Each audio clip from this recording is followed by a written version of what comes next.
Hi everyone. In today's lesson, we're going to talk about a concept called implicit differentiation. So first, you know what explicit differentiation is. I just never called it that. So by definition, an explicit function is a function in which one variable is defined only in terms of the other variable. So for example, y equals, and then x squared plus 2x minus 3, all the x's are on one side, and then all the y's are on the other, right? Or the singular y is right here. So y equals the square root of 9 minus x squared, y equals the square root of negative 9 minus x squared. They're all simply x's on this side and one singular y on the other. So explicit differentiation is actually useful when the equation is already solved for y equals. And once you find dy dx, you can find the equation of the normal and tangent lines as always. So when would I use something called implicit differentiation? Well, implicit differentiation is when a function in which one variable is not defined only in terms of another. So for example, look at this one, x squared plus y squared equals 9. This is a circle, and x is squared and y is squared. And in order to get y by itself, it would be a very difficult concept. We'd have to subtract x squared, then take the square root, right? How about this one? I've got an x squared, a y squared, an x and a y, and an 8. It's not simply solved for y equals. Even this third one, we've got sine, we've got cosine. It would be very difficult to get y by itself. So we would use a concept called implicit differentiation when it's difficult to solve for y equals. And then the application still, once you find dy dx, you can then use it to find the equation of the tangent and normal lines. So I'd actually like to go through these examples now and show you when it's appropriate to use explicit and when it's appropriate to use this new concept called implicit. Okay, so the directions here say find the derivative using explicit or implicit differentiation. So if you look at this first example, it's clearly already solved for y, so we can go straight to using the derivative methods we've already learned, which is the power rule. So if we take the derivative of y, we know that that's just written as dy dx, and we can take the derivative of x squared by bringing the power in front, 2x, and then take the derivative of 2x, the answer is just 2, and the derivative of a constant is just 0, so we don't need to write that. So our answer is just 2x plus 2. So now I'm going to show you how we can use a concept called implicit differentiation to do the exact same thing. So if you look over here, this problem is pretty much this problem. All I did was just rearrange the order, right? Y is over here along with the other x's. So yes, this one is simple. You can solve it for y equals, but I'm going to show you how we can use implicit to get the same answer. So the way implicit differentiation works is we take the derivative of each of the pieces. And every time we have a derivative of y, we have to remember to write dy dx. And that is all. Okay, so the derivative of y we know is dy dx, so we can go ahead and write that. The derivative of negative x squared is negative 2x, and the derivative of negative 2 is just negative 2. And the derivative of a constant is 0. So if we want to solve for dy dx, all we're going to have to do is add 2x to both sides and add 2. So we have dy dx, these cancel, is equal to 2x plus 2. So answers are the same no matter which method you chose to use. Now, this is the most basic form of implicit differentiation. They will get a little bit harder, so I'd like to go through a couple more examples with you. Okay, so number one, find the derivative using implicit differentiation. So here, much harder to get y by itself, so we're going to take the derivative of each piece. And remember, every time we take the derivative of a y, we have to write next to it dy dx. So the derivative of this first term, x squared, is 2x. The derivative of y squared is 2y, but since we took the derivative of y, we have to multiply this by dy dx. And that's the concept of implicit differentiation. And then the derivative of 9, since it's a constant, is 0. So the idea now is to get dy dx by itself. So we technically want to subtract this 2x on both sides. So we have 2y times dy dx equals negative 2x. And to get dy dx by itself, we're just going to divide by 2y. We're choosing to divide because this term is attached to this term by multiplication. So the opposite of multiplication is division. So we have dy dx is equal to negative 2x over 2y. And the 2's can cancel. So if we write this in a simplified manner, dy dx is equal to negative x over y. All right, let's try another one. So we've got all of these terms set equal to 0. So again, it would be very difficult to get y squared by itself or y by itself. We'd have to take a square root or something. So it would probably be best to use implicit differentiation. Remember, take the derivative of each of the pieces. And anytime we have a y term, we have to put dy dx next to it. So the derivative of x squared is 2x. The derivative of y squared is 2y, but since we took the derivative of y, we have to write dy dx. The derivative of negative 4x is negative 4. The derivative of 5y is just 5, but since we took a derivative of y, we have to multiply it by dy dx. And the derivative of a constant, negative 8, is 0. We don't need to write that. But the derivative of this 0 is 0. We should write that. So the idea now is to get all of the terms that have dy dx on one side and these terms on the other. So I'm actually going to do that first. Let's subtract this 2x and simultaneously add 4. So subtract 2x and then add 4. So on the left side, we have 2y times dy dx plus 5 times dy dx equals negative 2x plus 4.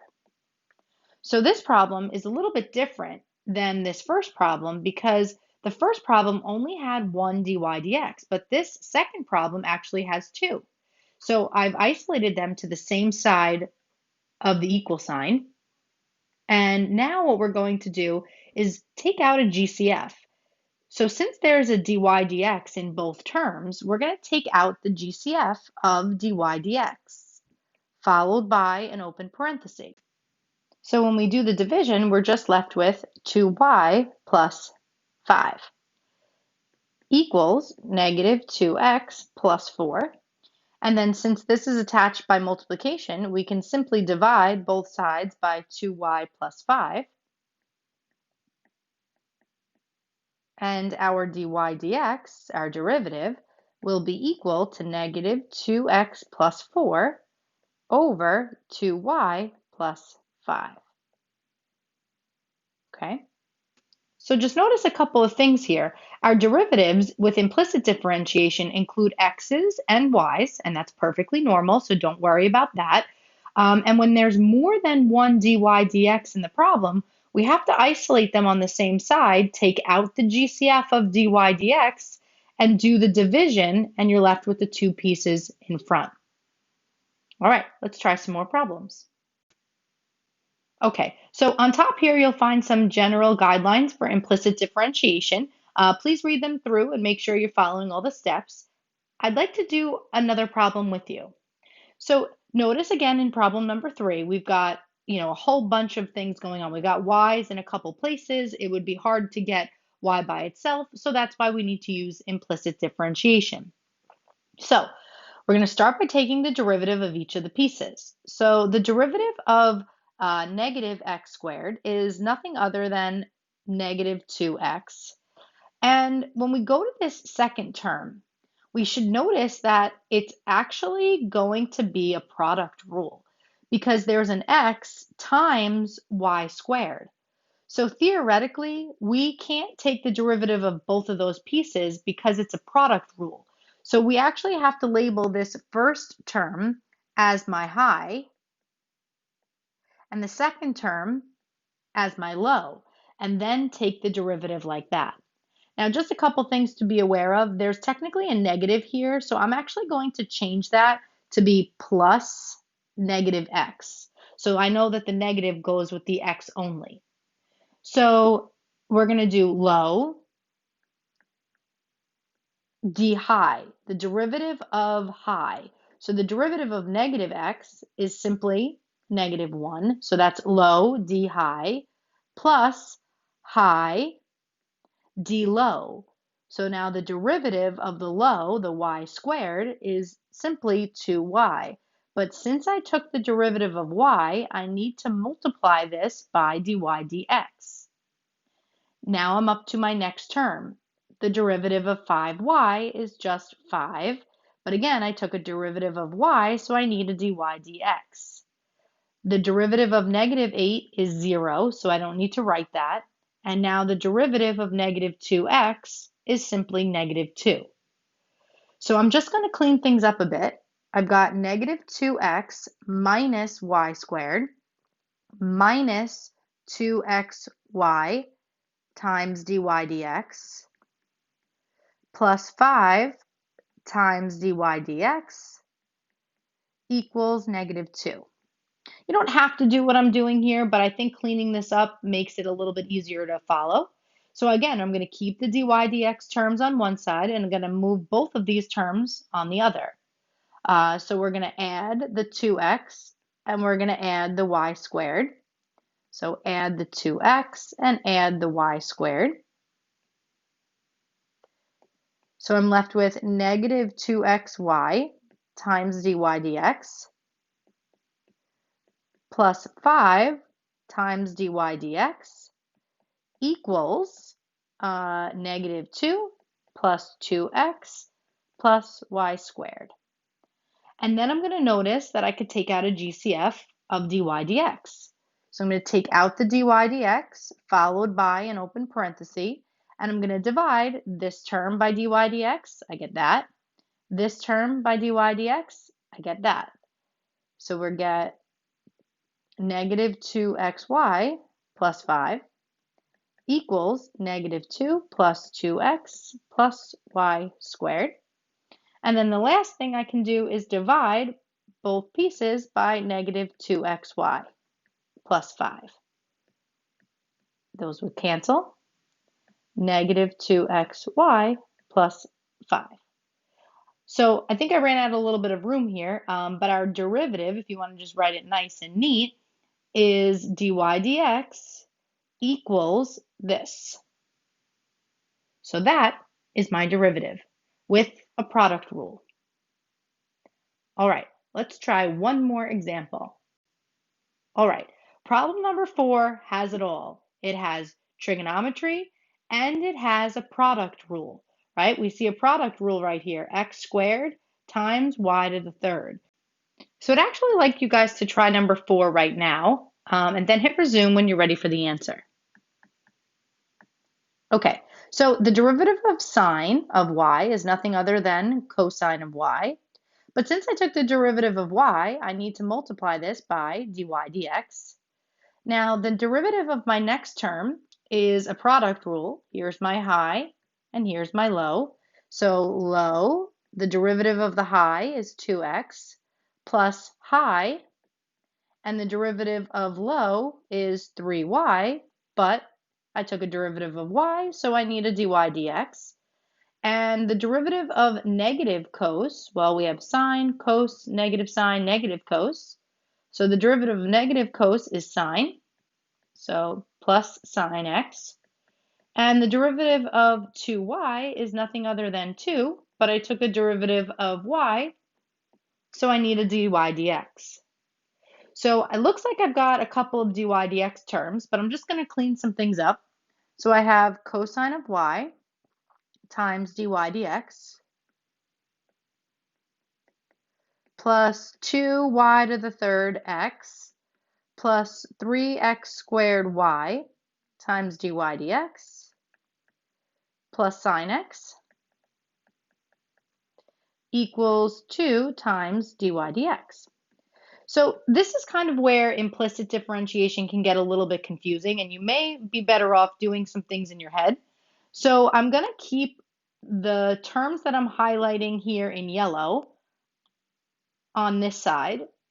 So these two stay, and everything else is going to move to the other side. And this one has to be moved to the left, right? So if I do that, I have cos y times dy dx plus this other 3x squared y times dy dx. But I need to join this over here. So I'm going to have to subtract it. So it becomes a minus 2 dy dx equals, and then anything else I'll put here in green, this guy and this guy need to be brought over to the right side.